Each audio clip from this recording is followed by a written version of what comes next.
ओम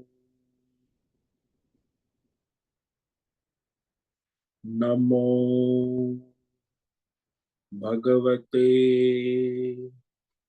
वासुदेवाय। ओम नमो भगवते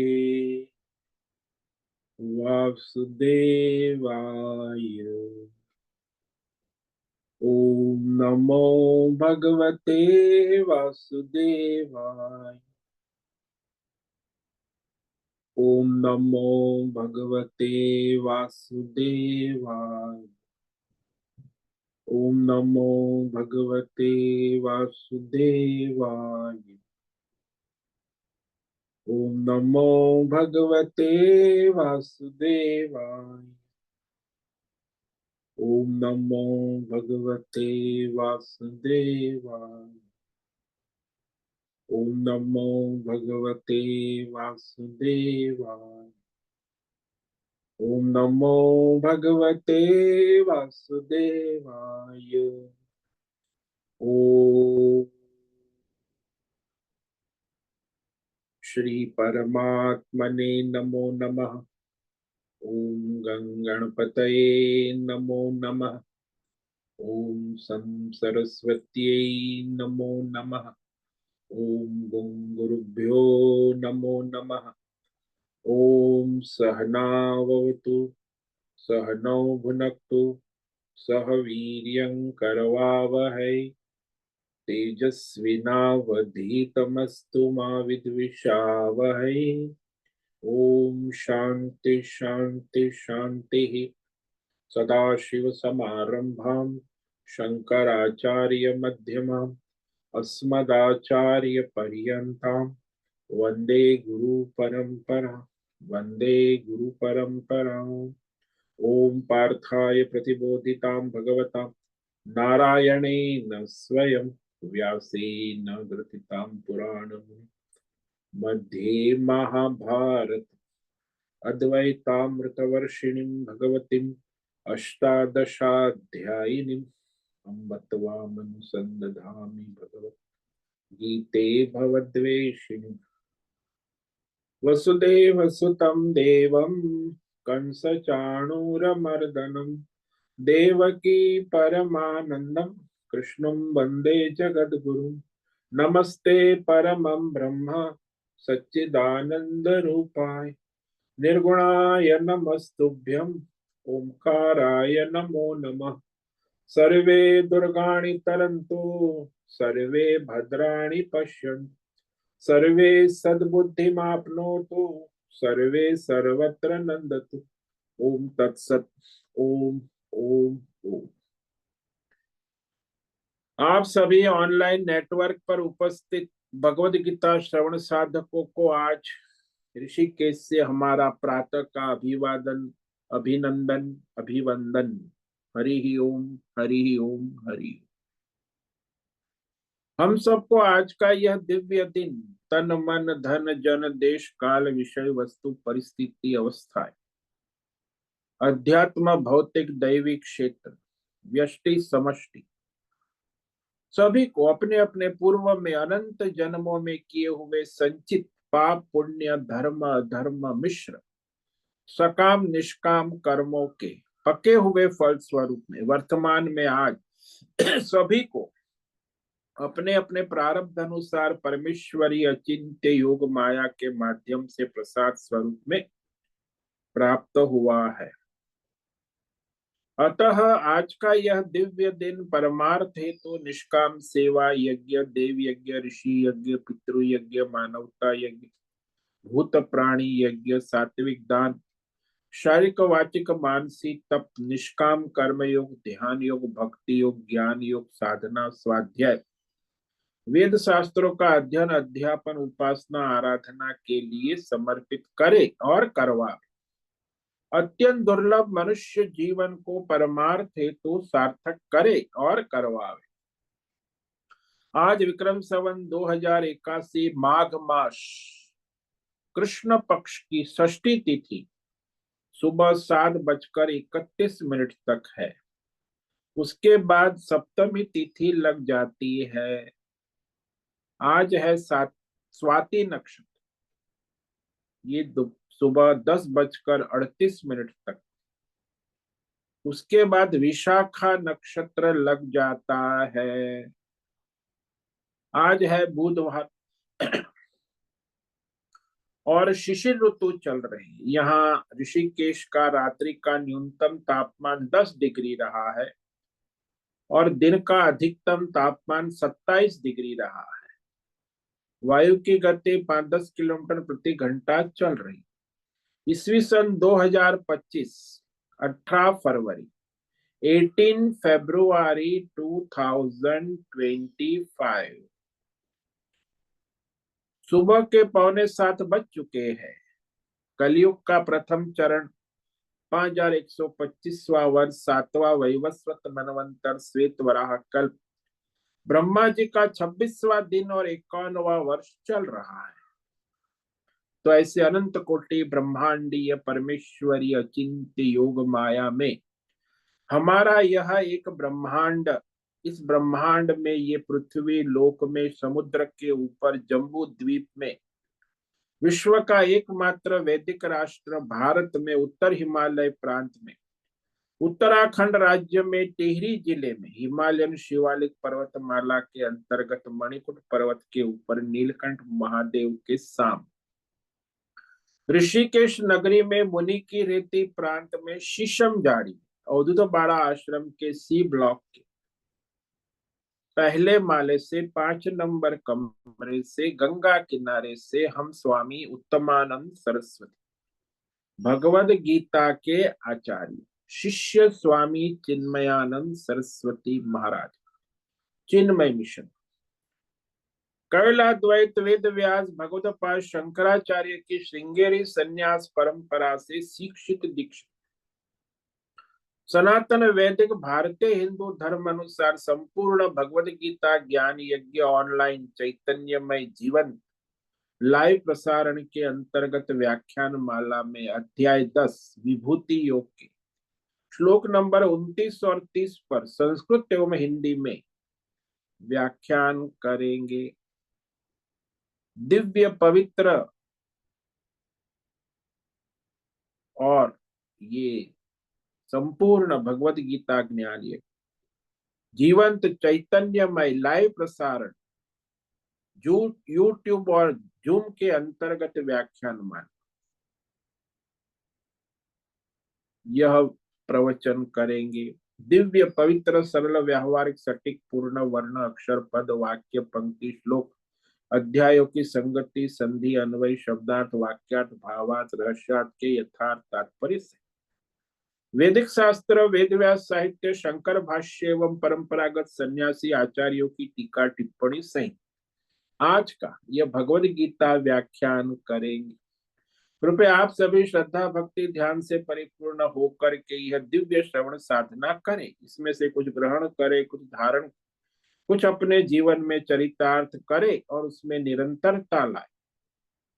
अपनी अपनी आध्यात्मिक भौतिक दैवी अशांति द्वंद्व मोह विक्षेपों से रहित होकर के अधार्मिक अशास्त्रीय अपरंपरागत भ्रम भ्रांतियों से रहित होकर के अपने अपने शरीर इंद्रिय प्राण मन वचन कर्म से एक रूप एकाग्र होकर के शुद्ध सात्विक सूक्ष्म भगवत विवेक बुद्धि करे, वेद शास्त्र एवं आचार्य परंपरा अनुसार विवेक करे और करवावे। पुनः पुनः इस व्याख्यान का श्रवण करे, मनन करे, चिंतन करे, लेखन करे, चर्चा विचारणा, प्रचार प्रसार करे, लिंक भेजे, ग्रुप में शेयर, अपना और सबका परम कल्याण करे और करवा। ओम तत्सत। ओम ओम ओम। तो कल हमने श्रीमद् भगवद गीता अध्याय 10 विभूति योग के श्लोक नंबर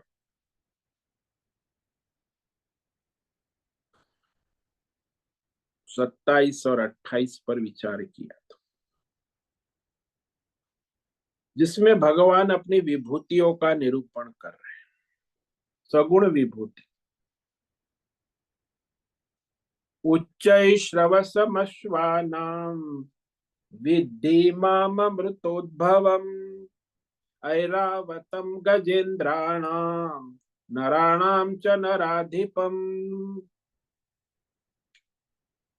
तो पशु विभूति भगवान कह रहे, सगुण विभूति जिसमें अश्वों में, घोड़ों में जो अमृत मंथन से उत्पन्न हुआ जो घोड़ा है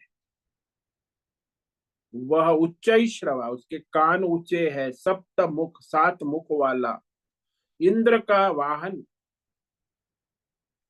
ऊंचे कानों वाला, उच्च श्रवा, ये भगवान की दिव्य विभूति है। गजेंद्राणाम ऐरावतम, और हाथियों में जो सर्वश्रेष्ठ हाथी, ये भी समुद्र मंथन से ही उत्पन्न हुआ है। तो वह सफेद हाथी, 7 सूंड वाला, ऐरावत कहते, हाथियों का मुखिया, तो वह हाथियों का राजा ऐरावत, ये भी भगवान की विभूति। और मनुष्य समाज में जो राजा है, नराधीप, नराणाम नराध, ये भगवान कहते मुझको ही जानो, मेरी विभूति है।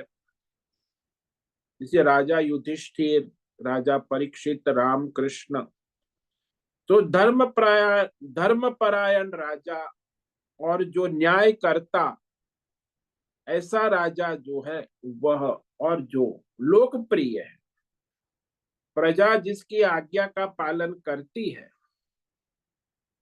और जो 2 प्रकार के राजा, एक वंश परंपरागत राजा और एक चुनाव के द्वारा चुना हुआ राजा। तो हमारे देश में भी 2 प्रकार के राजा चल रहे हैं आज। एक वंश परंपरागत वाला राजा अभी मैदान में है, और दूसरा जो है वो चुनाव से जीता हुआ लोकप्रिय राजा। तो इस तरह संसार में 2 प्रकार के राजा हमेशा रहेंगे। जैसे वहां इस्लामिक राज्यों में वहां सब राजा वंश परंपरागत राजा, इस्लाम में वंश परंपरा,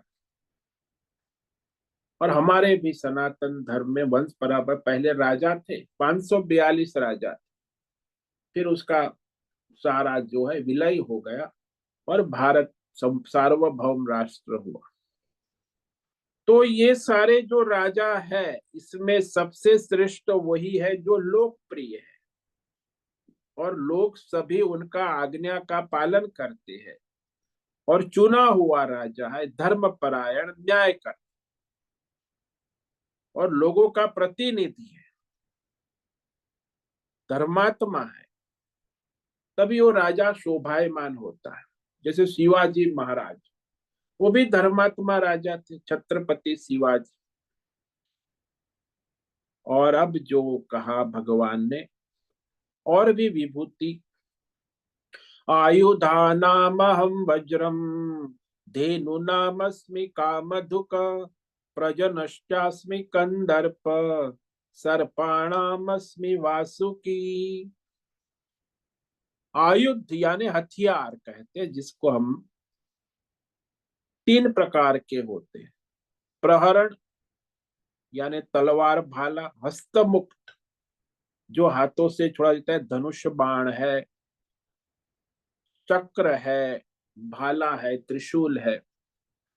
और यंत्र मुक्त जो तोप है, बंदूक है, मिसाइल है, यंत्र मुक्त। 3 प्रकार के आयुध में जो है वज्र, तो आज की भाषा में जिसे परमाणु बम कहते हैं वो भी वज्र ही कहा जाता। परमाणु, प्रोटॉन, न्यूट्रॉन, इलेक्ट्रॉन बम, जो सब अलग अलग प्रकार। और गायों में जो कामधेनु गाय है, तो जो निरंतर जब चाहो तब दोहा जाता है, ऐसी गाय, वह कामधेनु कही जाती, समृद्धि देने वाली, दूध देने वाली, निरंतर। तो भगवान की वैसे गाय तो भगवान की विभूति, चाहे दूध देने वाले हो या ना हो, भगवान का ही सगुण स्वरूप है, पूजनीय है, अर्चनीय है, वंदनीय। और जो प्रजनन कंदर्पस्मि,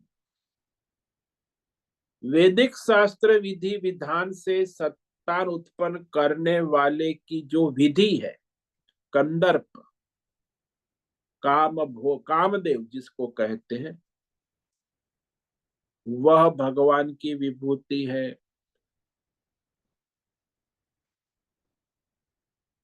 तो वह जो है मनुष्य को भगवान ने दी हुई है, वो भगवान की, लेकिन आजकल तो इसकी बहुत ही दुरुपयोग होता है। नर मादा संबंध तो आजकल बाजारीकरण हो गया, बाजार लगी है, धंधा, होटल चल रहे, लेकिन पूर्व संचित कर्मों के अनुसार ही ये नर मादा का संबंध होता है। जैसे विवाह संबंध है, विवाहेतर संबंध है, ये सब उनके उस जीवों के साथ पूर्व जन्म के संचित कर्म है, तब नर मादा का संबंध होता है, अन्यथा नहीं हो। और मुख्य प्रयोजन नर मादा के संबंध का यही है कि पुत्र की प्राप्ति करना, बस वही उसका, बाकी कोई प्रयोजन नहीं विशेष।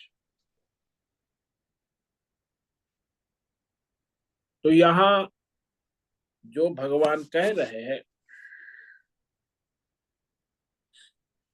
उसमें सर्पाणाम वासुकी अस्मि, सर्पों में जो टेढ़ा मेढ़ा चलने वाला सर्पराज वासुकी, ये भी भगवान की विभूति है। अब और विभूति भगवान कह रहे हैं, क्योंकि सरीसृप सृष्टि में दो प्रकार की है, एक तो है सर्प और दूसरे है नाग। दोनों पृथक भगवान कहते हैं। अब आगे कहते हैं नाग के विषय में, अनंतश्चास्मि नागानाम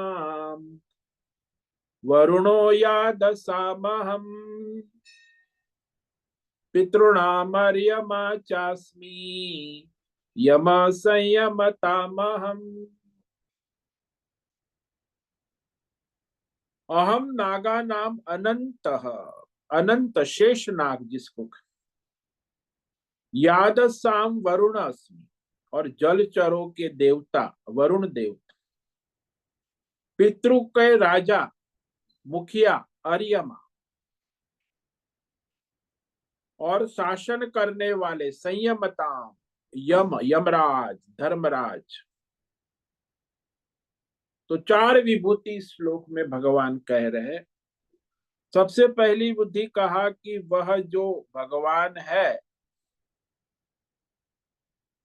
वह सभी नागों में, नाग और सर्प दो भिन्न प्रकार की जाति है ना, इसीलिए नाग जो है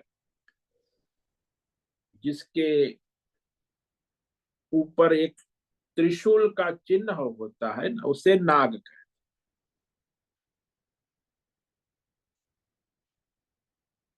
तो यह जो नाग भगवान कह रहे हैं वो है अनंत शेष नाग, जिसको हम कहते पौराणिक भाषा में 1000 फेन वाला, और जो सारी पृथ्वी को अपने मस्तक पर धारण किए हुए।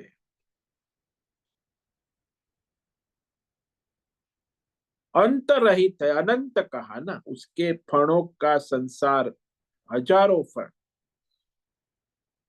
और ये काला नाग होता है, काली फणा होती है शेष नाग। तो वह जो है ब्रह्मांड को, पृथ्वी को, सबको स्थिर रखने वाली अनंत शक्ति को शेषनाग, सबको अपने अपने स्थानों में स्थिर रखना, जिसको हम गुरुत्वाकर्षण कहते हैं, कि सारे ब्रह्मांड, तारा, नक्षत्र, ग्रह, पृथ्वी, सबको, ब्रह्मांड को स्थिर अपने अपने स्थान में रखने की जो शक्ति है, अनंत शक्ति, ये है शेषनाग। तो ये भगवान की विशेष विभूति है, सगुण विभूति। अनंत शक्ति और संसार को अपने मस्तक पर धारण किया है ना।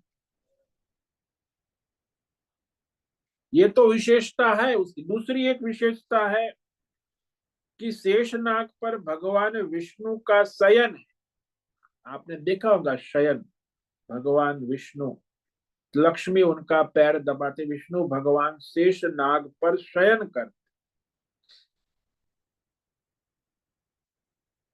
इसीलिए भगवान की विभूति कहा गया। शेषनाग भगवान विष्णु का सगुण स्वरूप पुराणों में, शास्त्रों में, वेदों में कहा गया है। ये साक्षात सगुण विभूति है, सगुण स्वरूप भगवान का ईश्वर। वैसे अवतार के रूप में भागवत में जो कथा आती है, भागवत उपासक है उसको भगवान वासुदेव के 4 अवतार प्रकट। वासुदेव, संकर्षण, प्रद्युम्न और अनिरुद्ध भागवत में। इसमें जो संकर्षण है वो अनंत शेषनाग है, भगवान का अवतार है, भगवान का स्वरूप। इसीलिए उसकी विशेष महिमा है, पूजनीय है, अर्चनीय है, विभूति।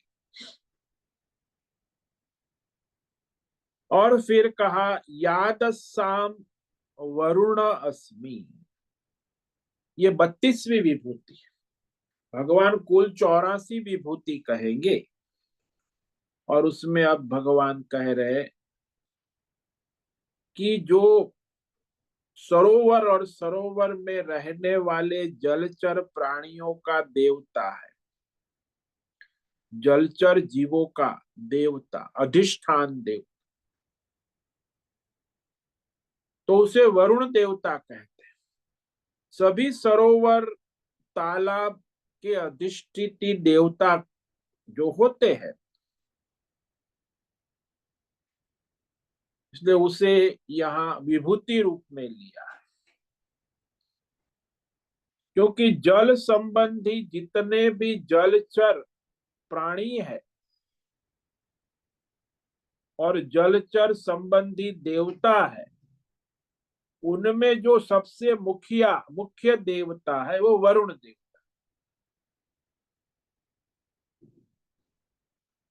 क्योंकि जब तालाब बड़ा होता है, सरोवर होता है, जल का समूह होता है, वहां उस सब का एक अधिष्ठाता देवता भी होता है।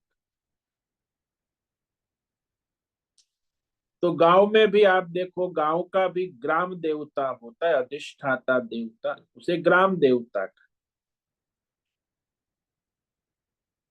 जब हम घर बनाते हैं तब घर के भी गृह देवता होते हैं, उसे ग्रह देवता भी कहते हैं, स्थान देवता भी कहते हैं।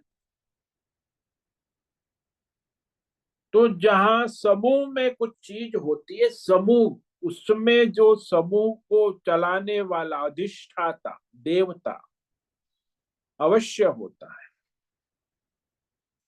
जो उसका मुखिया होता है। आज की भाषा में, आपकी भाषा में कहे तो ये जो राजनेता है, फिर वो जो कॉरपोरेट वर्ल्ड है और जो ये आध्यात्मिक संस्थाएं है, उसमें जो मुख्य, उसका मुखिया है ना, वो अधिष्ठाता देवता माना जाए। संस्था का मुखिया, राष्ट्र का मुखिया, परिवार का मुखिया, क्योंकि समूह में जब लोग रहते तो उसमें एक मुखिया होता, उसके संचालन में, मार्गदर्शन में समूह चलता है। तो जहां भी समूह होता है इकट्ठा, वहां उनका अधिष्ठाता देवता अवश्य होता है।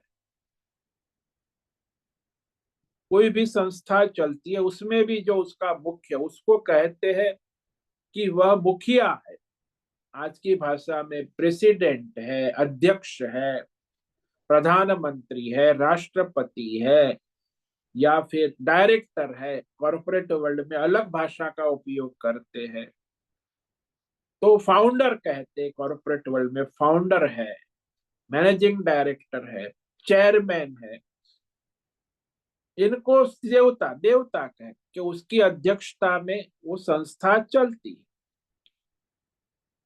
वैसे ही जब तालाब है, तालाब में जल का समूह है, उसमें बहुत सारे जलचर जीव रहते हैं, सबका जो मुखिया होता है उसे वरुण देवता कहते हैं। जल समुद्र के अधिष्ठान देवता भी, समुद्र में जितने भी जलचर प्राणी है उसके देवता मुख्य वो वरुण है।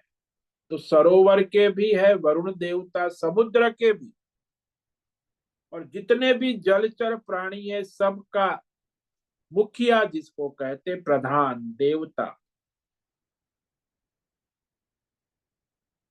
तो सबके देवता होते हैं। इसीलिए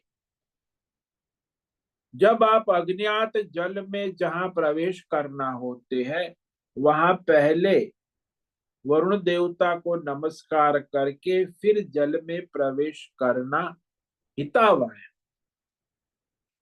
क्योंकि वो जल सरोवर के देवता है, जल में जो जलचर प्राणी है उसका उनका शासन है। इसलिए देवताओं के राजा जो जलचर प्राणी के वरुण है, जल सरोवर और जो जल में मुख्य रूप से व्यवस्था देखने वाला देवता है, मुखिया है, इसीलिए उसे वरुण देवता कहते। ये भगवान की सगुण विभूति है। तो सभी सरोवरों का अधिष्ठाता देव कहा जाता है, उसका राजा।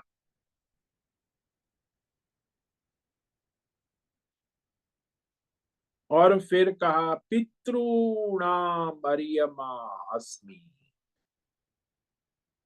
ये जो हमारे पूर्वज जो चले गए 3 पीढ़ी के पहले 7 पीढ़ी तक, सब पितृ कहे जाते, जो इस मर्त्य लोक को छोड़कर मृत्यु के बाद गमन कर गए,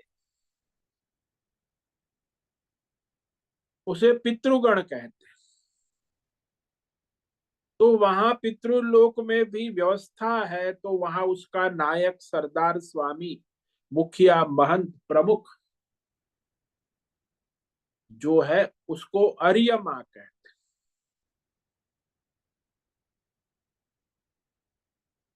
पितृओं का प्रधान मुखिया। अब वैसे पितृ देवता 12 होते, उसमें ये मुख्य है अर्यमा। 12 में जो है सबसे पहले पितृ देवता है वो है हव्यवाह। दूसरे देवता है अनल पितृ देवता। तीसरे देवता है सोम। चौथे देवता है यम। पांचवें देवता अर्यम। ये मुखिया है, पूरी टीम है 11 देवता। छठे है अग्निश्वात। सातवें है बरहिषत। आठवें है सुफाल। नौवे है आंगिरस। 10वें है सुखधा। 11वें पितृ है सोमपा। और 12वें पितृ है वैराज। ये देवता पितृओं में जो 12 मुख्य देवता, उसमें से ये अर्यमा है, उसका भी मुखिया है। इसीलिए उसको भगवान ने अपनी विधुक्ति में गिना है। और जब हम लोग शांति पाठ करते उसमें शन्नो भवतु अर्यमा, तो अर्यमा पितृ देवता कल्याणमय हो। क्योंकि अर्यमा देवता जो है वही सारे पितृलोक का संचालन करते हैं। वह परमेश्वर की सगुण विभूति,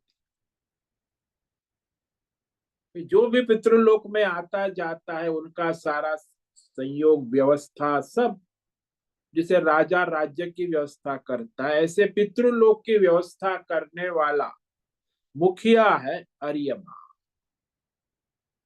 वहां भी आवागमन चलता रहता है।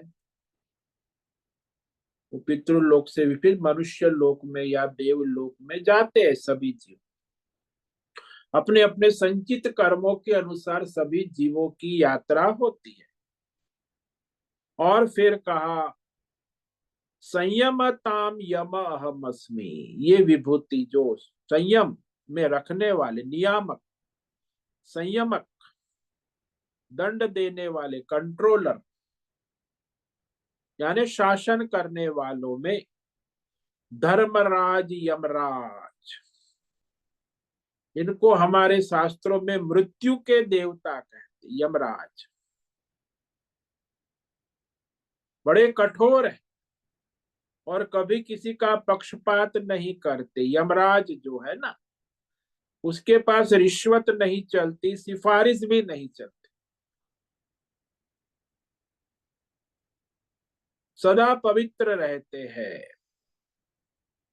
सभी जीवों को जब उनका प्रारब्ध समाप्त होता है, पूर्व संचित कर्मों के अनुसार पाप पुण्य का फल देकर जो मृत्यु है, मृत्यु का नियमन करते हैं। और धर्मराज का दो काम है। धर्मराज ने ब्रह्म विद्या का उपदेश भी किया था कठोपनिषद में, तो ब्रह्म ज्ञानी है, ब्रह्म विद्या का उपदेश करने वाले जो आत्मज्ञान प्रदान करते हैं। और दूसरा है सभी जीवों का मृत्यु और उसके कर्मों का फल देते हैं। तो उनके जैसे कर्म है उस अनुसार, संचित कर्मों के अनुसार पाप पुण्य कर्म का फल और मृत्यु। इसीलिए मृत्यु जो है केवल यमराज के हाथ में। आजकल बड़ा साइंस, टेक्नोलॉजी, विज्ञान आगे बढ़ गया है, लेकिन वो मृत्यु जो है वो उसी यमराज निश्चित कर लेते हैं। फिर वो भगवान बदल सकते, लेकिन बाकी यमराज के नियम को कोई बदल नहीं सकता। तो शासन करने वाले सब पर शासन करते हैं।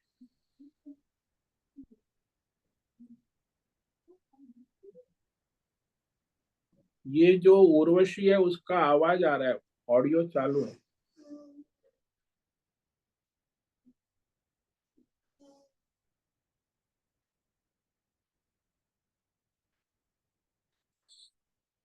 तो ये जो यमराज है ना, ये सारा संयमताम, जो लोगों पर धर्म के अनुसार शासन नियंत्रण रखने वाले, नियंत्रण में रखने वाले में यमराज का नाम सबसे मुख्य है, शासक, अधिपति। यमराज प्रसिद्ध है शास्त्रों में, वेद शास्त्रों में। सभी प्राणियों को उनके संचित कर्म प्रारब्ध अनुसार ठीक समय पर संचित कर्मों का फल देने वाले, उसमें खासकर मृत्यु, मृत्यु फल है, कर्मों का फल है और वो देता है, और कोई नहीं दे सकता। संसार में भी कोई भी मनुष्य यमराज के मृत्यु शासन से बचता नहीं है।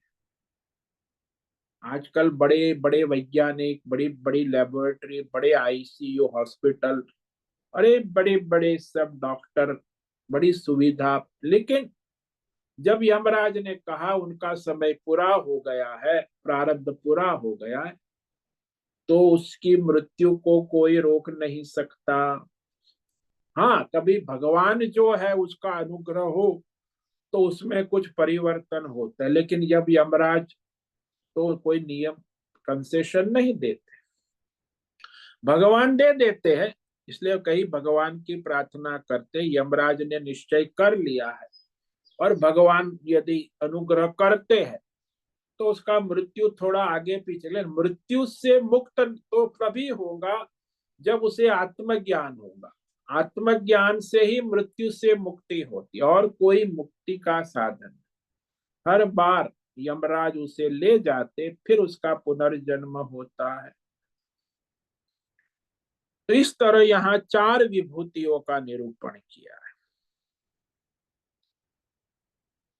अब जो है आगे के श्लोक में और चार विभूति भगवान कहते हैं। वह सगुण साकार उपासनीय अर्चनीय वंदनीय है।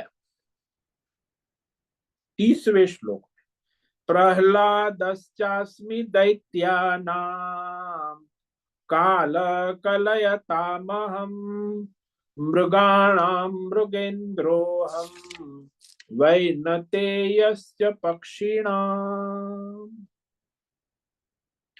प्रह्लादश्चास्मि दैत्यानाम, असुर लोग जो थे ना, असुरों में, असुर वंश में नास्तिक असुर लोग जो होते वो नास्तिक, भगवान को मानते नहीं, ऐसे नास्तिक असुरों के वंश में भक्त प्रहलाद हुए।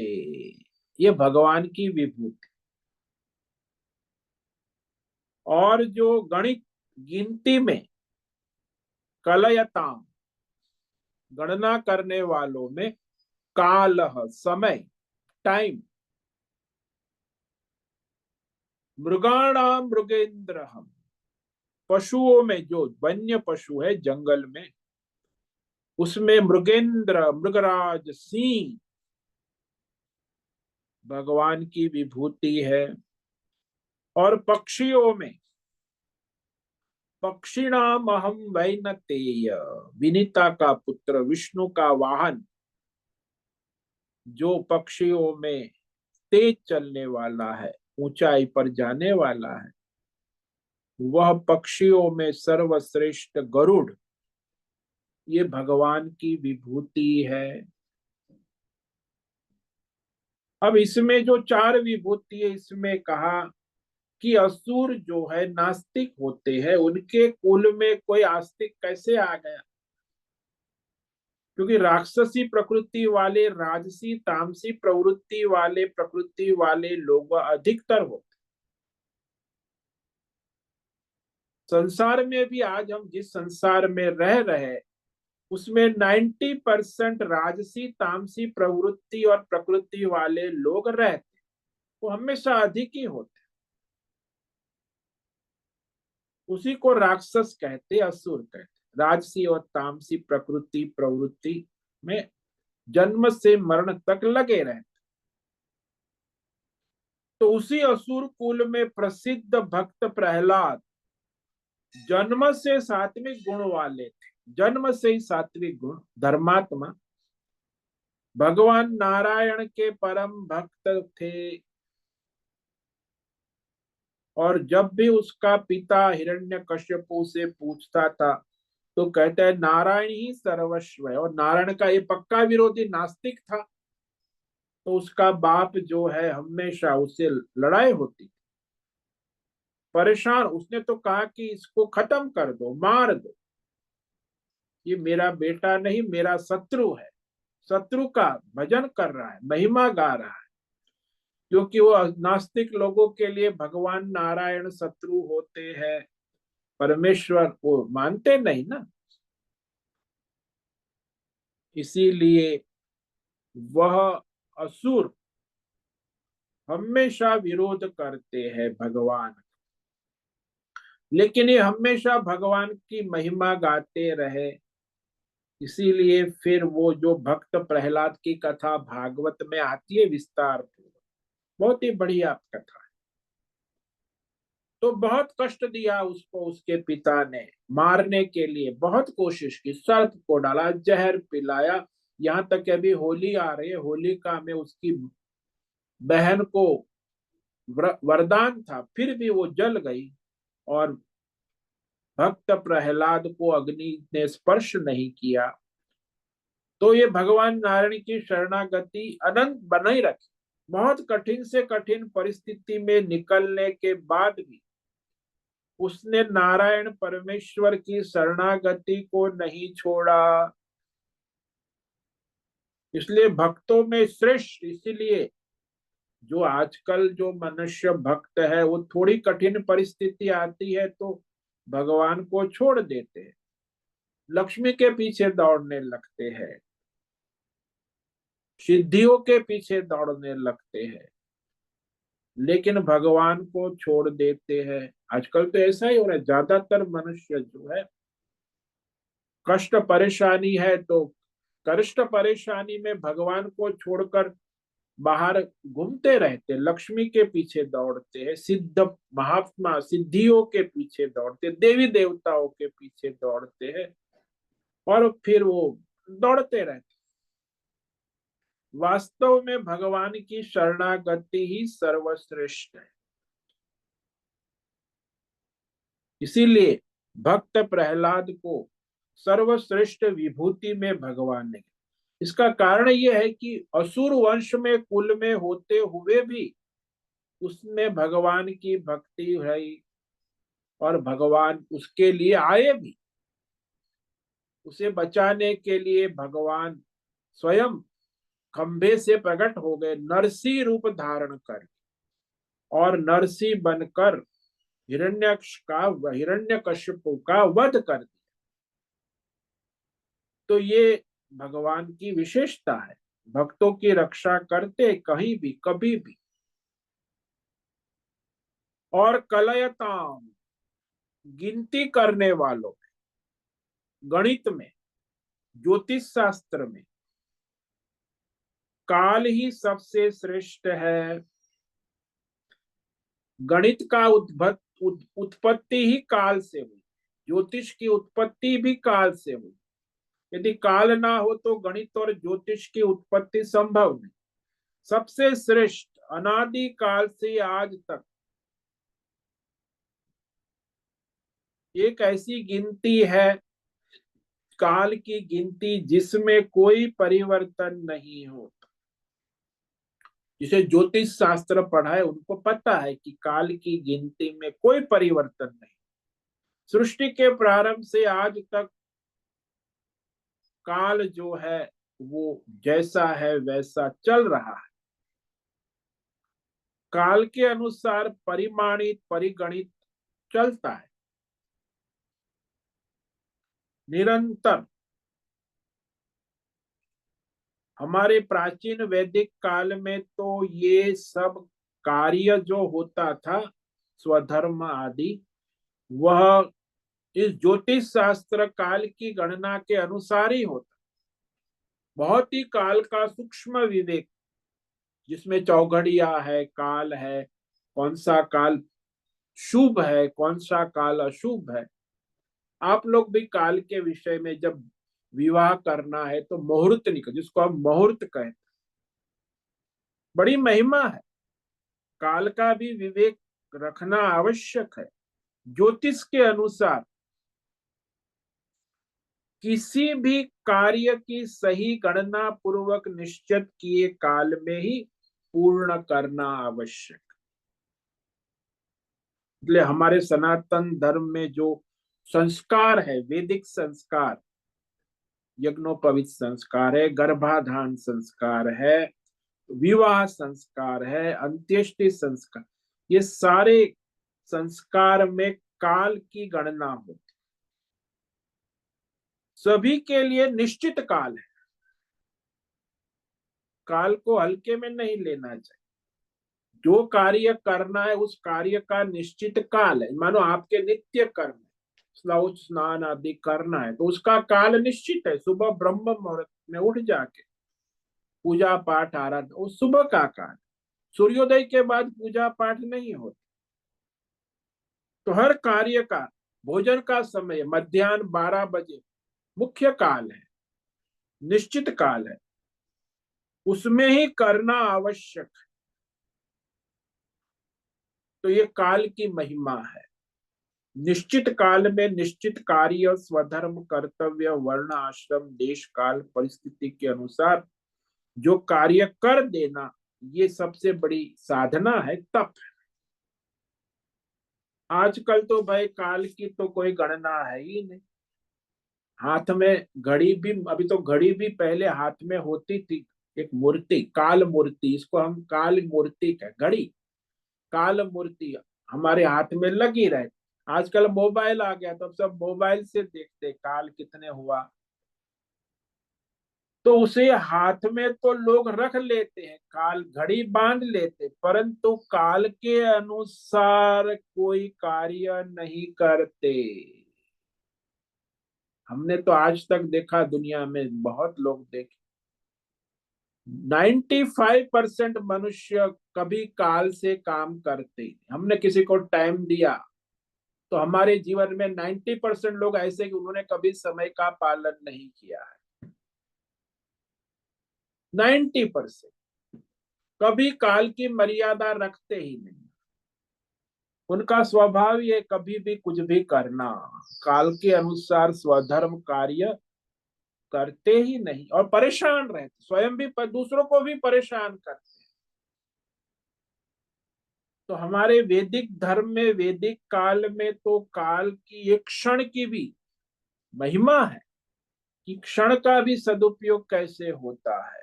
अनुशासन बहुत, उसी से अनुशासन होता है। आपका जीवन अनुशासनीय काल के द्वारा ही। आजकल तो काल का अनुशासन रहा ही नहीं।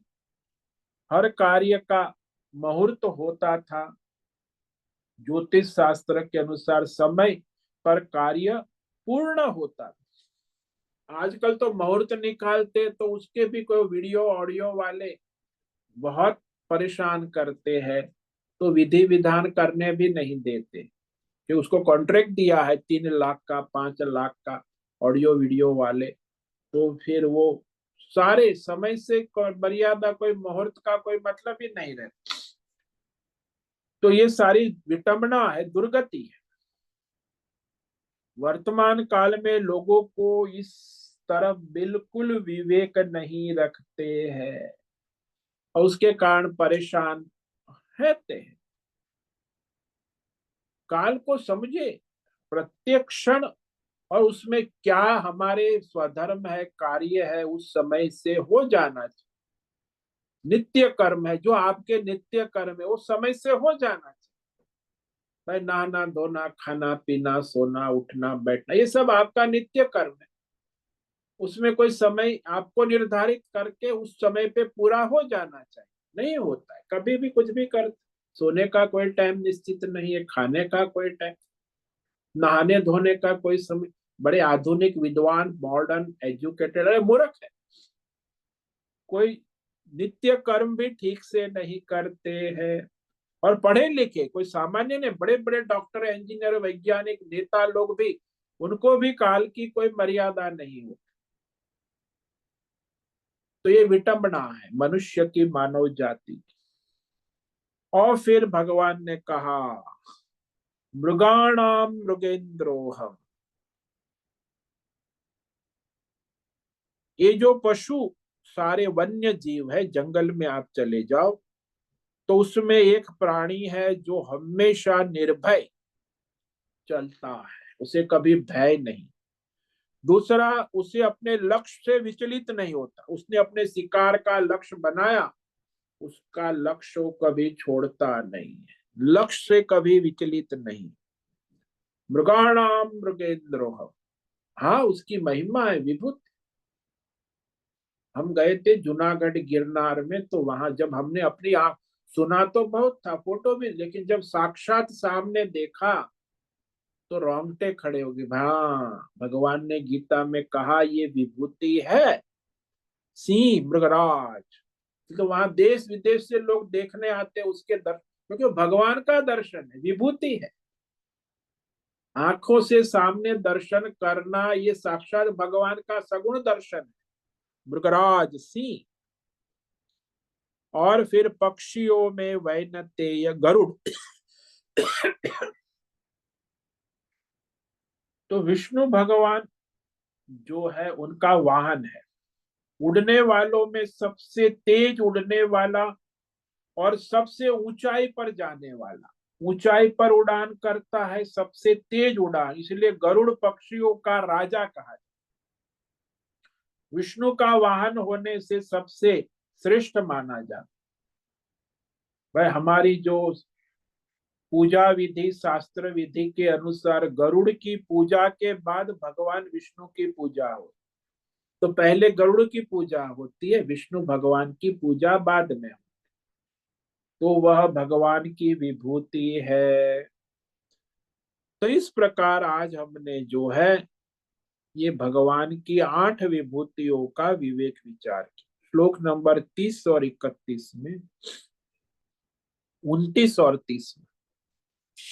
इसे संक्षेप में देख लेते हैं।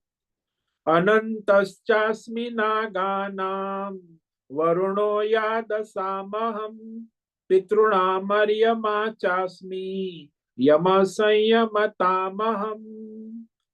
भगवान कहते सरीसृप नागों में मैं शेष नाग हूं, अनंत, भगवान की प्रकट स्वरूप। जलचर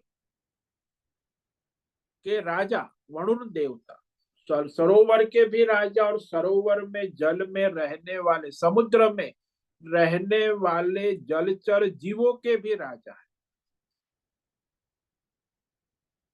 इसीलिए वह विभूति रूप में गिना गया। पितृणाम अर्यमा, पितृओं के जो मुखिया है, प्रमुख, अर्यमा, वो भगवान की विभूति है। और शासन करने वालों में नियामक, धर्मराज, यमराज जिसको कहे, मृत्यु के देवता जिसे कहे शास्त्रों में, सदा पवित्र, कभी दंड देते हैं, कभी भी कहीं भी, कठोर पक्षपात रहित, और कभी वहां सिफारिश या रिश्वत नहीं चलती। उनके कर्मों के अनुसार दंड देते हैं। मृत्यु, मृत्यु के नियामक भगवान की विभूति है। क्योंकि यदि मृत्यु ना होती तो मनुष्य लोक में केवल राक्षस लोग ही होते, धर्मात्मा ना हो। मृत्यु के भय से ही धर्म होता है। और इसीलिए फिर आगे विभूति कहा, अहम दैत्या नाम प्रहलाद। भाई असुर लोग जो है, राक्षस है, नास्तिक है, रजोगुणी तमोगुणी है, ऐसे में भक्त प्रहलाद भगवान की विभूति। गणना करने वाले में काल की गणना, ये काल की गणना ही भगवान की विभूति, समय जिसको हम कहें, ज्योतिष शास्त्र के अनुसार, गणित शास्त्र के अनुसार। क्योंकि सबको वश में रखने वाला काल जो है, काले रंग का है, काल भगवान कहते, और सबको निगलने वाला है, सर्जन भी करने वाला है, पालन भी करने, सबका आधार है। ये हमारा जो पखवाड़ा, पक्ष, मास, संवत्सर आदि है, सबका आधार है। इसीलिए काल भगवान की विभूति है। मृगाणाम मृगेंद्र, पशु, जो वन्य पशुओं में सिंह और निर्भय होता है, उसे कभी भय नहीं होता। और पक्षियों में गरुड़ पक्षी, भगवान विष्णु का वाहन, ये भगवान की विभूति है, पूजनीय है, अर्चनीय है। और जो विभूति है, इस पर हम कल विचार करेंगे आगे। ओम नमो नारायणाय, ओम नमो नारायणाय, ओम नमो नारायणाय, ओम नमो नारायणाय, ओम नमो नारायणाय। कायेन वाचा मनसेन्द्रियेण वा बुद्ध्यात्मना वा प्रकृते स्वभाव करोमि यद्यत् सकलं परस्मै नारायणायेति समर्पयामि। ओम सर्वे भवन्तु सुखिनः, सर्वे सन्तु निरामयाः, सर्वे भद्राणि पश्यन्तु, मा कश्चित् दुःखमाप्नुयात्। अस्तु मा सद्गमय, तमसो मा ज्योतिर्गमय, मृत्योर्मा मृतंगमय। ओम पूर्णमद पूर्णमिदं पूर्णात् पूर्णमुदच्यते पूर्णस्य पूर्णमादाय पूर्णमेवावशिष्यते। ओम शांति शांति शांति। शंकरं शंकराचार्यं केशवं बादरायणं सूत्र भाष्य कृतौ वंदे भगवन्तौ पुनः पुनः। ईश्वरो गुरुरात्मेति मूर्ति भेद विभागि व्योमवद् व्याप्त देहाय दक्षिणामूर्तये नमो नमः। ओम गुं गुरुभ्यो नमो नमः। ओम तत्सत् ब्रह्मार्पणमस्तु। ओम ओम ओम।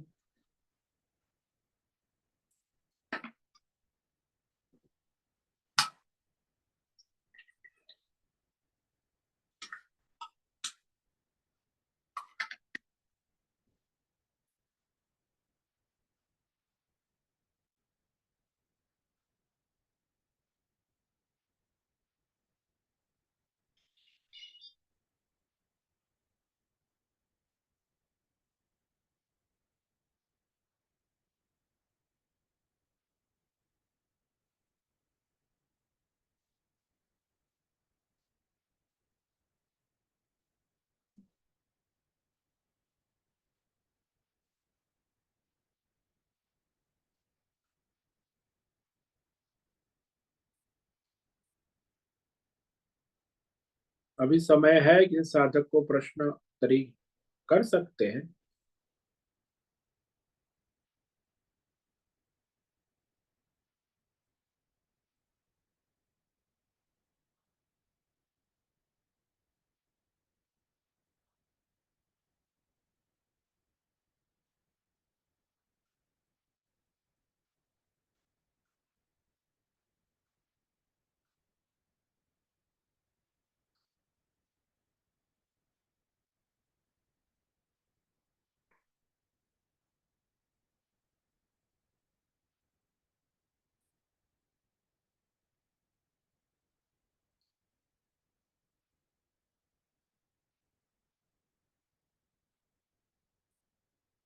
ठीक है, किसी को कोई प्रश्न नहीं है तो आज उपस्थित है प्रकाश आनंद दोषा होस्ट है, नैना पुरोहित, अजय रत्न पारखी, अनुराधा जीठे, आशा कोटक, बीबी शर्मा, जीवी कुमार, हेमा कोटक, लीलावती बड़ेकर, मीनाक्षी काले, नीरज पटेल, पंकज भट्ट, पृथ्वीराज मालव, राजेश मोलकर, राम सेवक यादव, रेशा रथ, रिची पटेल, संजीवनी, श्रीरंग रानडे, सुचिता पाटिल, सुनील ठाकुर, तुषार चौधरी, उर्वशी, विशाल बेडेकर और अंजलि जोशी। और बाकी कुछ साधक वहां यूट्यूब पर लाइव देख रहे हैं। सभी साधकों को आज का ओम नमो नारायणाय। सबको ओम नमो नारायणाय। ओम नमो नारायणाय। सभी ओम साधक नमो नारायण स्वामी जी। ओम नमो नारायण। ओम नमो सबको ओम नारायण नमो स्वामी। नारायण। मुझसे निवेदन है आज का सत्संग पूर्ण करें। ओम नमो नारायण। ओम नमो नारायणाय। आज का ये नमो दिवस नारायण सत्संग स्वामी। हम यही पूर्ण करते हैं। सभी साधकों को ओम नमो नारायणाय। ओम नमो नारायण स्वामी जी। ओम नमो नारायण।